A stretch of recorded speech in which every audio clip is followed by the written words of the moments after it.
काफिला सड़क पर दौड़ रहा था, तभी अचानक एक गाड़ी रुकी और उसके बाद मच गया हड़कंप।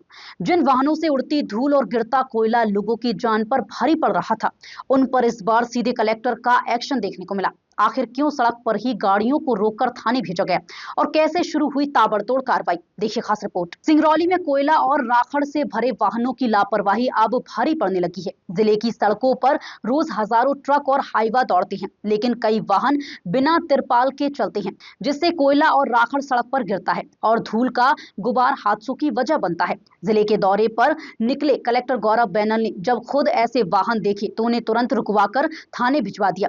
खबर फैलते ही प्रशासन हरकत में आया और आरटीओ, पुलिस, खनिज, राजस्व व प्रदूषण नियंत्रण बोर्ड की संयुक्त टीम ने अलग अलग जगह कार्रवाई करते हुए 32 वाहनों को जब्त कर लिया। कलेक्टर ने साफ कहा कि नियम तोड़ने वालों पर सख्ती जारी रहेगी और भविष्य में कोयले की ढुलाई रेल मार्ग से कराने की कोशिश की जाएगी। देखिए, दो चीज़ें, प्रदूषण अलग है और एक्सीडेंट अलग है। प्रदूषण को लेकर के बड़े स्पष्ट निर्देश हैं कि जो भी फ्लाई ऐश या कोल का ट्रांसपोर्ट हो रहा है वो कवर्ड व्हीकल में होना चाहिए। वो बल्कर में भी हो सकता है या फिर मैकेनिकली कवर्ड व्हीकल जो एनजीटी की गाइडलाइन कहती है वो होना चाहिए। तो ऐसा मैं कुछ दिन पहले जो गोरबी वाले एरिया में जब भ्रमण पे था तो ऐसा देखने में आया था, कई वाहन जो है बगैर उसके जा रहे थे। तो त्वरित हम लोगों ने कार्रवाई करते हुए कई वाहन जो है जब्त किए हैं, जिसमें कि आरटीओ, माइनिंग और पॉल्यूशन तीनों की संयुक्त कार्रवाई जो है उनके ऊपर की जा रही है। और जो रोड एक्सीडेंट्स की बात है, तो रोड एक्सीडेंट्स जिस पैच में ज़्यादा हो रहे हैं पिछले कई समय से, उसको लेकर के एक लॉन्ग टर्म प्लानिंग है। इमीडिएट प्लानिंग तो ये है कि हमने पिछले कुछ दिनों में एक एफआईआर भी की थी जो 6 कंपनियों के ऊपर हुई थी, जिसमें ट्रांसपोर्टर भी शामिल थे।